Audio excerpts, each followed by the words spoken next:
The biggest challenges for us to adapt to the widespread changes on the powertrain aerodynamics this year are going to result in significant operational changes from recent history in Formula One.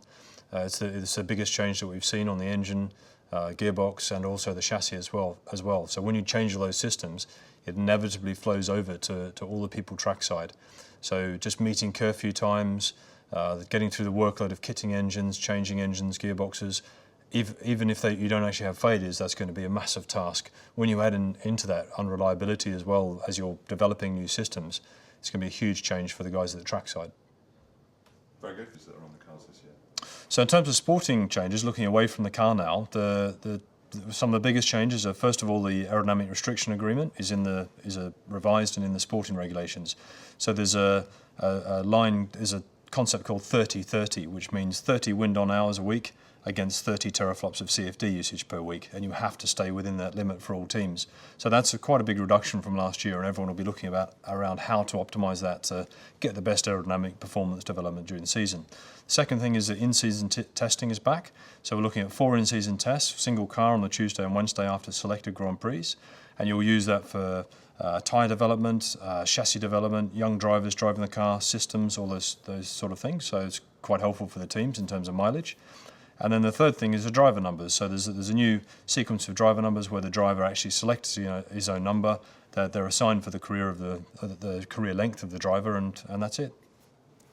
Over the next few months. Well, at McLaren at the moment, the preparation is huge. So there's a hive of activity downstairs. We're obviously building cars, checking them and signing them off, shipping them off to test. We've got a test in Spain, and then we've got a double header test in Bahrain before we head off to Melbourne for the first Grand Prix. All the manufacturing capability during that time is stretched to the limit and over. You end up using a lot of subcontracting outside to support yourself at this time. We're producing chassis. We have to introduce an upgrade kit for the first race. We run a night shift during the tests as well to help the mechanics and technicians just literally cope with the workload. So that's a really big normal part to the start of any year. Made even more so, even more difficult this year because of the rule changes. The reliability aspects of the car and the performance changes you're going to see during the year are going to be really significant. So if the team that wins the first race doesn't necessarily mean they're going to be still winning by the 5th race, and vice versa. It's going to be a real performance development race because you've got the powertrain as a differentiator and big changes to the chassis rules. So it's going to be an exciting year from that point of view. Tell us a bit about that. I think Formula One is changing a lot. You can see now we have there's more emphasis on energy recovery systems on board the car, so that's going to change the way that you race, the way you deploy those systems during a Grand Prix. It's going to be very strategic because of the amount that you can harvest and expend around a lap. That means the requirements on a driver are going to shift. So people are going to see the drivers who are intelligent and can cope with the workload while still driving fast and being the champions that they are is going to be a material differentiator. I think we're going to see differences across teams, not just from reliability and performance, but actually the way the driver can cope with it. And also the teams, the engineers on the pit wall, they're going to be so busy just making sure that all of the energy recovery systems and turbo systems are working well within the powertrain. McLaren as well. Well, there's a real buzz around McLaren at the moment because we want to re-establish ourselves from in 2014.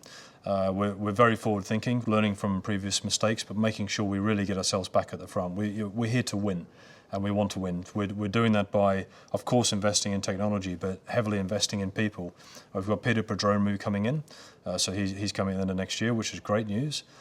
We've just taken on Matt Morris as engineering director, and his input's been fantastic into the team, as well as all the existing engineers and people that we have here, just making sure that they're all supported properly, because Formula One is so complex now. You need a team of engineers to keep the creativity and keep the system running properly so you don't make mistakes. And it's an ongoing drive within McLaren to keep looking for great talent across the board, because that's what we're all about. Looking even beyond that, the other program that's starting significantly now is Honda. We've been working with Honda for quite a few months now, with separate teams to our normal development teams, and there is so much excitement around that in McLaren because it's just a fantastic start to what we see as a great era with such a prestigious brand in Formula One. So that's something that's really good for the future. Very nice years of experience. I think McLaren's driver lineup in 2014 is fantastic. We have a great blend between experience and youth and speed. I think, first of all, Jensen is a world champion. He's a fantastic brand ambassador, not just for McLaren, but for Formula One in general. He's just, you can't get much better than him. He's experienced in the car, he's fast, he knows how to win Grand Prix. He's great with technical feedback and direction. You know, Jensen really is an all-encompassing driver for McLaren. And that's why we have such a fantastic relationship with him. So we're looking for him to really lead us in the right direction with the new rules. Huge changes, as we've mentioned, to the powertrain and aerodynamics, and Jensen will be a key part to analysing what the car's doing and guiding the engineers and race engineers to really get the best out of the car. And on the other hand, tell us a little bit about him. And then also sitting next to Jensen, we've got Kev in his first year as a rookie. He had a fantastic year last year in World Series, dominated that championship, won lots of races and really proved that he's ready for Formula One. Kev is a product of the McLaren Young Driver program.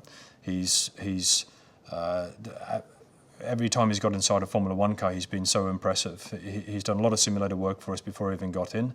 When he first drove the car, even on his third time lap, he did a lap time that was good enough for the top 10 on the Grand Prix that was there just a few days earlier. So every time he's been in the car, he's been fast. We expect that. We see he's young, he's enthusiastic. Nothing phases him at this point of his life. I think with that combination referencing back to Jensen, the combination of the two of them, we think is going to be really powerful. As well as Kev, obviously we have our young driver program. We have Stoffel van Dorn coming through as well.